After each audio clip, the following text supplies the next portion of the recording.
বসে বসে খাচ্ছিলাম আর গল্প করছি। তার মধ্যে বাহিরের রোদ এসে মানে সূর্যের আলো এসে এমনভাবে গায়ে পড়ছিল, খুবই ভালো লাগছিল। তো যাই হোক, আজকে সকাল থেকেই একটু ব্যস্ততার মধ্য দিয়ে দিনটা কাটছে। বিভিন্ন রকমের কাজ, রান্না বান্না, ঘর গোছানো, এটা সেটা অনেক রকমের কাজের মধ্য দিয়ে আজকের দিনটা কাটিয়েছি।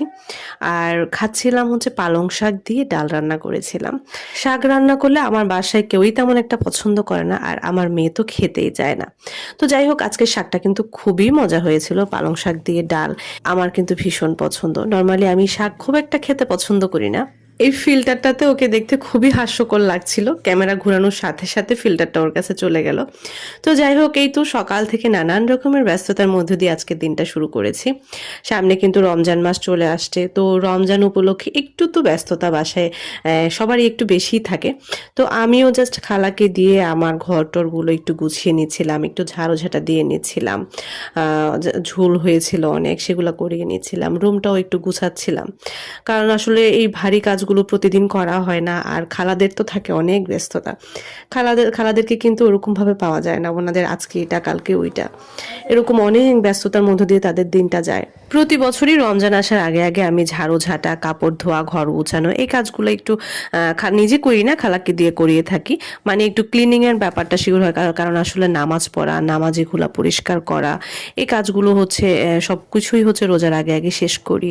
তারপর হচ্ছে মাঝে মাঝে যেটা করি, প্রতি বছর করি না কিন্তু কিছু কিছু সময় যেটা করি, কিছু কিছু ইফতার ফ্রোজেন আইটেম করে রাখি।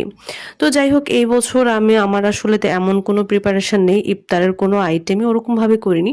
কারণ প্ল্যান করেছি যে ইফতারে ভাজা পোড়া একেবারেই খাবো না, কারণ আসলে ভাজা পোড়া খেলে ইফতারের পর শরীরটা একেবারেই খারাপ লাগে।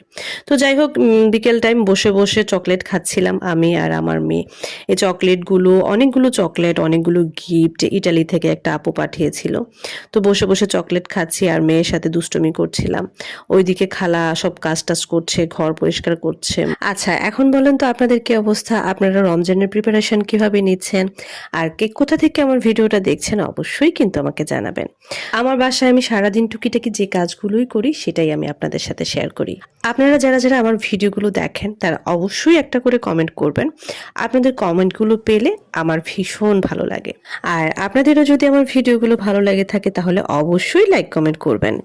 আচ্ছা, আমি আপনাদের কাছ থেকে জানতে চাচ্ছি বা আপনারা আমাকে একটু সাজেস্ট করতে পারেন যে ইফতারিতে ভাজা পোড়া বাদ দিয়ে আর কি কি খাওয়া যায়। একদম হেলদি একটা ফুড থাকবে।